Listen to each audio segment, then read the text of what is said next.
Whoopsie, number two. I'm making this video on something I was thinking about. Uh, Happened about maybe 10, 12 years ago.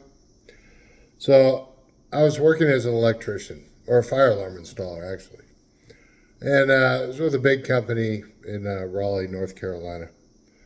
And me and this other guy were supposed to drive down to the beach area to do some work down uh, on the coast to do some fire alarm work at I think it was a hotel that we were working at. And so I get to the place where this guy lived, and I drive up there, and I'm waiting outside, and then I see him up against the building, and he's standing there, looking kind of weird, like something wasn't right. Something didn't look right to me. To my eyes, I looked. I was like, "Yeah, this guy doesn't look right." And sure enough, he had had a binge of the previous night of doing a whole bunch of coke, and so I was instantly put on the spot because the people at the in the office were expecting us to be at this job, and this guy was so loaded that he couldn't even he couldn't see straight.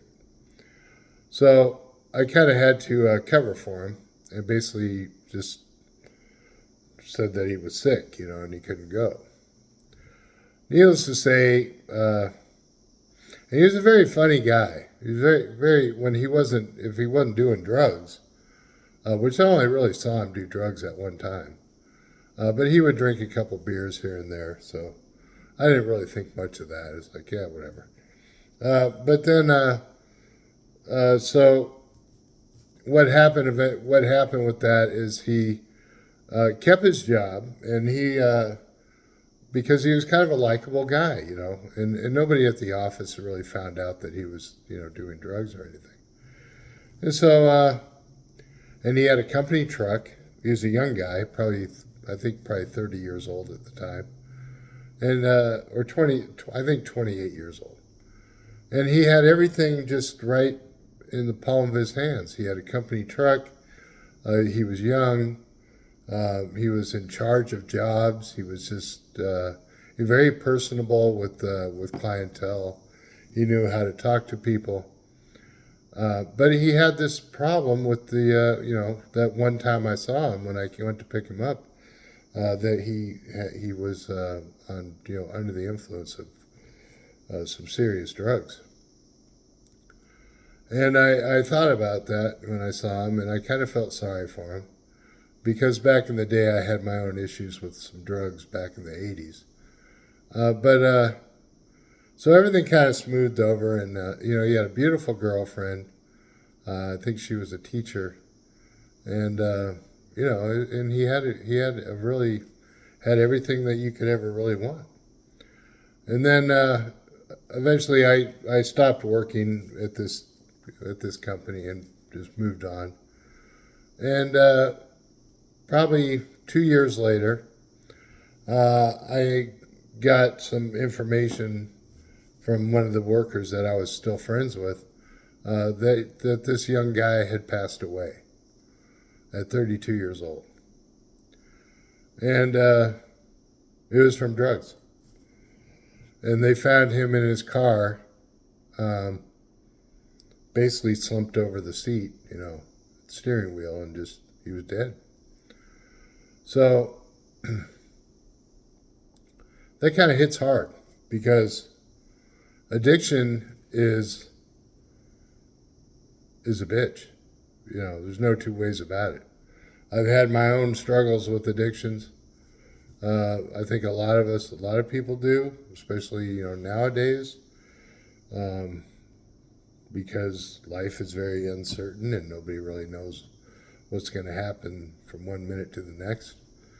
And a lot of things these days are all based off of technology.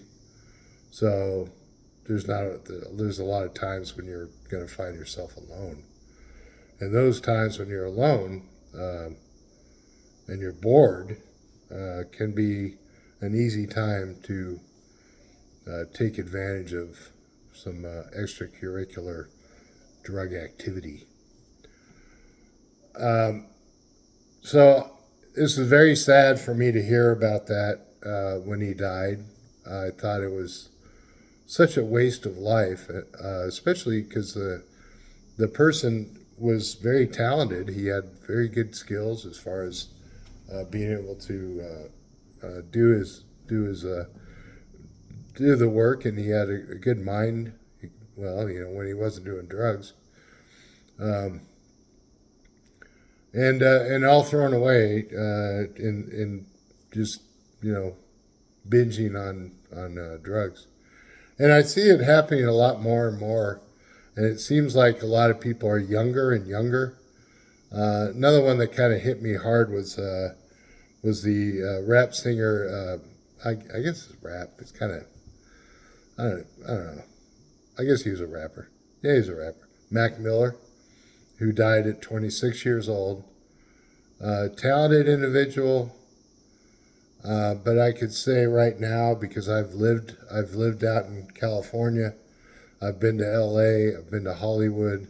I've partied in Hollywood. I've partied at the Whiskey Club. I've partied at Dodger Stadium. A lot of my friends are partiers. And I could say, as far as like people like Mac Miller, it was all about who you're hanging around, and he was just around the wrong people, and the wrong people led him down the wrong roads. So I guess the thing is that if you feel like doing drugs or something like that, I can tell you right now, it's a bad road to go, and nothing good ever comes out of it.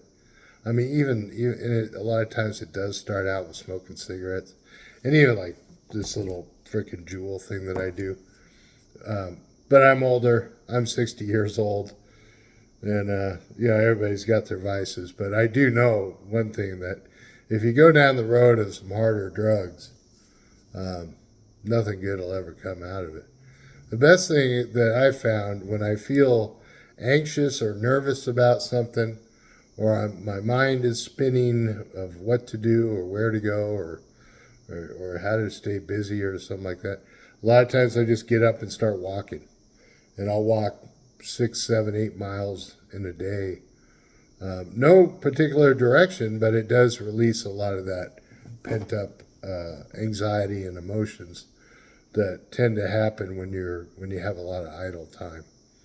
So just a story that I have. I don't know if anybody would even bother wanting to listen to that, but I've seen a lot in my 60 years and learned a lot of things in my 60 years of things of what to do and what not to do, especially because I myself have my own ADHD, compulsive type of behaviors, so my advice would be to move more. Don't just sit around and eat. That's kind of like, that doesn't really work. Drink water, and do stuff like what I do, is just get out and like mow a yard or something. Maybe even like somebody next door that lives to you, you can mow their yard or whatever. But the worst thing is to get caught up in drugs, because, man, it's a bad road, man. I've seen it destroy a lot of people that I know, including alcohol. That's another one. So, thanks for watching. Just some tips, I guess. Maybe they'd help somebody. I don't know. But, yeah, just say no to drugs. Thanks for watching.